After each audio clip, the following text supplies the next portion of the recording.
Ассалаумағалейкум. Өткен күннің өзекті ақпараттарын Ақшам телеарнасы өздеріңізге ұсынады. Әуелі айтулы оқиғалардан аңдатпа.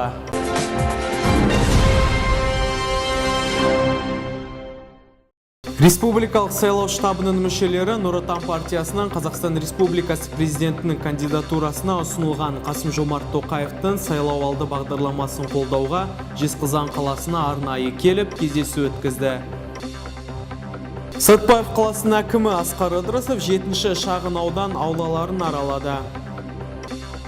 Номер 9-шы жалпы орта білім беретін мектепте оқушылар арасында мәнерлеп оқу бойынша аймақтық байқау өтті. Қаракеңгір ауылында ат жарысы өтті. Бұл жайында сәлден соң.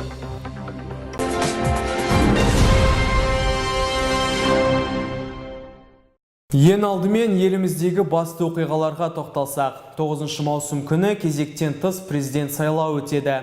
Қазіргі еліміз бойынша президенттікке үміткерлер сайлауалды үгіт-насихат жұмыстарын жүргізуде. Осыған орай Жезқазған қаласында Нұр Отан партиясының мүшелері халықпен кездесіп, ел президентінің сайлауалды бағдарламасын түсіндірді.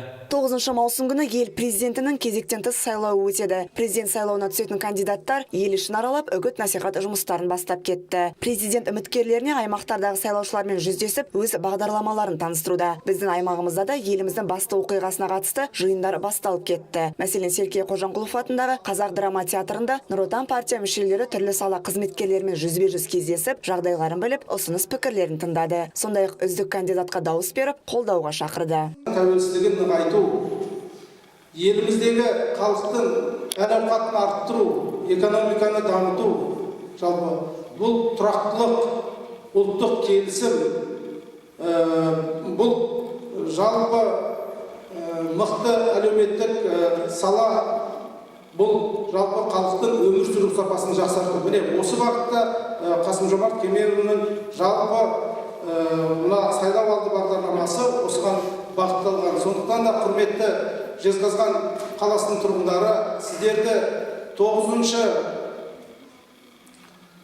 маусым күні сайлау учаскелеріне келіп, Нұр Отан партиясының атынан сайлауға президентке үміткер болып сайлауға түсіп жатқан елге белгілі қоғам мемлекет қайраткері Қасым-Жомарт Кемелұлы Тоқаевқа дауыс беруге сіздерді шақырамын.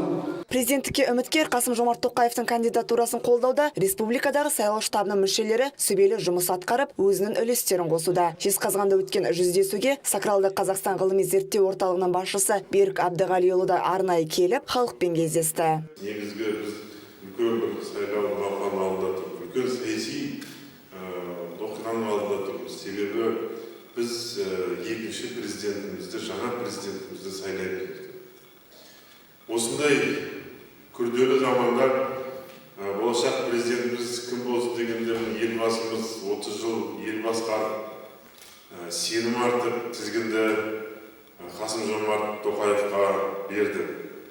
Бүгінгі күні Тоқаев белгілі саясаткер, білікті маман, әлемге танымал тұлға, тәжірибесі мол, бүгінгі күні ең лайықты үміткер деп есептеймін.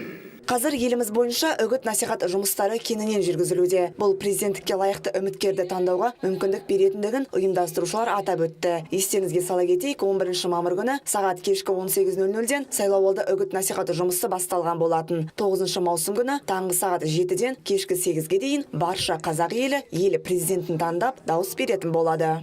Шолпан Амантай, Елдар Әлімжанов, арнайы Ақшам жаңалықтары үшін. Қала басшысы шаһардағы бірқатар шағын аудандарды аралап шықты. Бұл жолы Асқар Ыдырысов 7-ші шағын ауданның жұмыс барысымен танысты. Ағымдағы жылы мұнда жаһандық абаттандыру жоспарланып отыр. Толығырақ тілші бейнематериалында. Шаһардағы аудандарды абаттандыру мақсатында қаламызда ауқымды жоба іске асырылуда. Мәселен, өткен жылы бірінші және екінші шағын аудандар көгалдандырылды. Кезекте тағы 2 шағын аудан тұр. Жауапты тұлғалармен бірге қала басшысы Асқар Ыдырысов ағымдағы жылы жаһандық абаттандыру жұмыстары жоспарланып отырған 7-ші шағын ауданның аулаларын аралады. Жоспарда тек қана ескі жолдарды жөндеу ғана емес, сонымен қатар жаңадан салынған жолдарды да іске қосу. Выдата станет такой хорошей дорогой.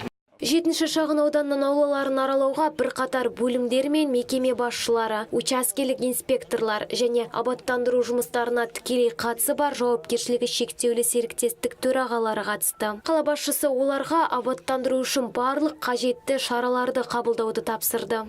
Деревья, пожалуйста, побелите. Уборка, пожалуйста. Бордюры только где целые, там менять не будем. Где не целые, уже обглоданные, там везде будет замена. Там не надо тратить вам. Лучше вместо этого двери красить, там басқа жұмыстарды. Сәтпаев қаласының ірі ықшам аудандарының бірін толық тексеруді дорожник тұтыну кооперативінің қызметкерлері де жүзеге асырды. Себебі көгалдандыру жұмыстары дәл осы мердігер ұйымның көмегімен жүргізілмек. Сонымен қатар 7-ші шағын ауданда асфальт төсеп, бордюрларды ауыстыру жоспарлануда. Аулаларды абаттандыру тұрғындар үшін тұрақ орындарының жетіспеушілігімен байланысты тағы бір мәселені шешпек. Жұмыс тобымен кездескен Сәтпаевтықтар дәл осы сұрақ бойынша шағымданды. 7-ші шағын ауданның аулаларын абаттандыру бойынша жоспар ескі автотұрақтарды кеңейтуді және жаңаларын орнатуды көздейді.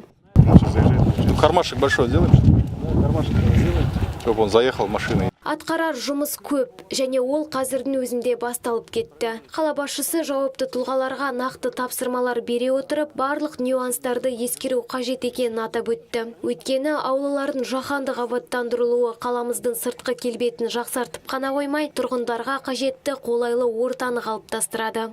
Диана Абдықалықова, Біржан Сағындық, арнайы ақшам жаңалықтар үшін. Өткен аптада номер 9-шы жалпы орта білім беретін мектеп қабырғасында оқушылар арасында жеңіс жырларынан аймақтық мәнерлеп оқу байқауы өтті.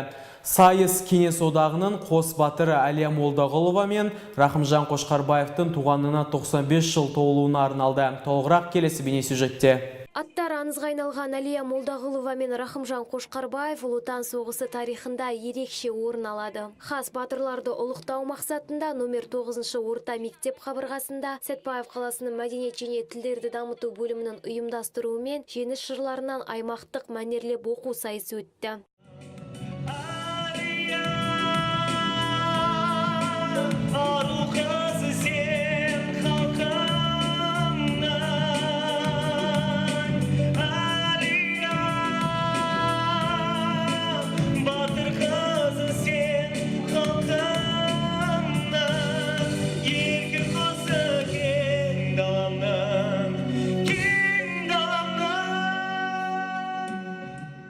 Байқауға барлығы 27 оқушы қатысты. Жас таланттардың өнерін лингвистер, филологтар және сөз шеберлері бағалады. Сайыс қорытындысы бойынша Әділқазылар алқасының шешімімен 12-14 жас аралығындағы балалар арасында бірінші орынды Қаракеңгір ауылының көркем сөз үйірмесінің мүшесі Еламан Жаманқара және бірінші мектеп гимназиясының оқушысы Нұрай Сұлтан иеленді. Қулығымды асыруға тырыстың, ақырында көзім тауып құлаттың. Дәл түбінен тейгізіппін құлақтың. Бұл да менің сыйласымның біреуі, темір кірес тағылған. Аңғардың ба кімнің атқыш екенін, жада берсең, қалсын енді кектесін. Мен номері 1-ші мектеп гимназиясының оқушысымын. Айтқан өлеңім Мәншүктің монологы. Менің сынып жетекшім Алтанбаева Айкүнім Серік қызы сахнаға шыққанда қобалжу болды, бірақ бәрі оңай өтті. Ал 15-тен 16 жасқа дейінгі балалар арасында бірінші орынға Сәтпаев қаласының номер 14-ші жалпы білім беретін мектеп оқушысы Татьяна Вербицкая ие болды. Айта кетейік, мұндай іс-шаралардың мақсаты оқушылар арасында көркем сөзді насихаттау. Себебі өлең арқылы батырларымыздың өшпес ерлігін жастарға жеткізе алатынымыз хақ. Диана Абдықалықова, Елдар Әлімжанов, арнайы ақшам жаңалықтар үшін. Ұлы даланың 7 қыры мақаласы аясында Ұлытау ауданы Қаракеңгір ауылында ат жарысы ұйымдастырылды. Қазақтың ұлттық санасын жаңғыртып, ұлттық ойынды дәріптеуді мақсат еткен шараға ауыл жастары белсене қатысты. Толығырақ тілшіміз Шолпан Амантай баяндасын. Ұлытау ауданының 80 жылдық мерейтойына орай Қаракеңгір ауылында ат жарысы ұйымдастырылды. Бәйгеден оза шапқан шабандоздар 5 айналымда айналып өтіп, өзара бақ сынасты. Аламан бәйгеден бас жүлдені қанжығасына байлаған Жандос Досмағамбетов мұндай жарысқа алғаш қатысуда. Ол қарагер атын баптап, бәйгеге қосқан ата-анасына, жақындарына алғысын айтты. Шегіне жеттік. Енді жүлделі бірінші орынға ие болған қарагер аты. Аттың иесі Құдайқұлов Мұрат, Шабандоз Досмағамбетов Жандос жүлделі бірінші орын Қаракеңгір ауылынан 100 000 теңге бұл. Мына аламан бәйгеден алғанына қуаныштымын.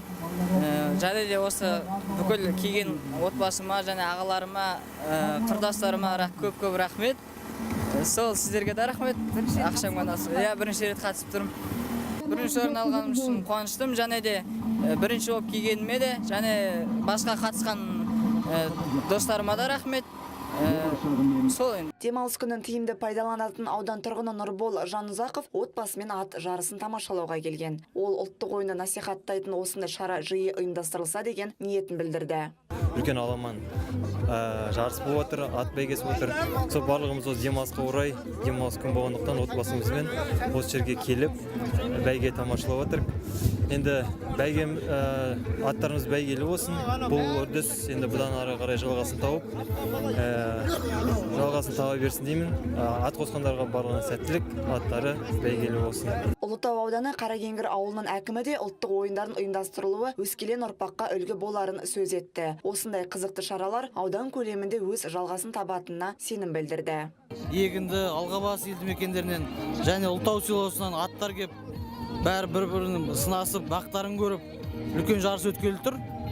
Жақсы жарысты алда уақытта бұдан да жоғары деңгейлерде өткізіп, осындай қазақи дәстүріміз ғой, өзіміздің ертеден келе жатқан ат жарыс, бәйге, аламан деген, қазақ деген ат шапса делебесі қосып, өзі де бірге шапқысы кеп, сол өркендеп осындай өсіп келе жатқан дәстүрімізді қайта жалғастырып, жаңғыртып, ұрпаққа тәлім-тәрбиемізді көрсетіп, осы жастар арттан өсіп келе жатқан, солар қызығын көрсін, қызықтасын, болашақта өздері осындай деңгейде жарыстар өткізуге лайым жақсылық болсын.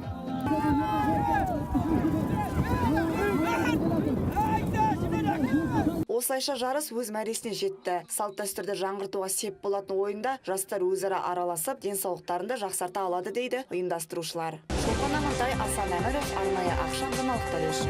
Бүгінге келіп түскен ақпараттар легі осындай болды. Алда орай болжамы және ортасындегі жаңалықтар. Жақсылықта жолығайық.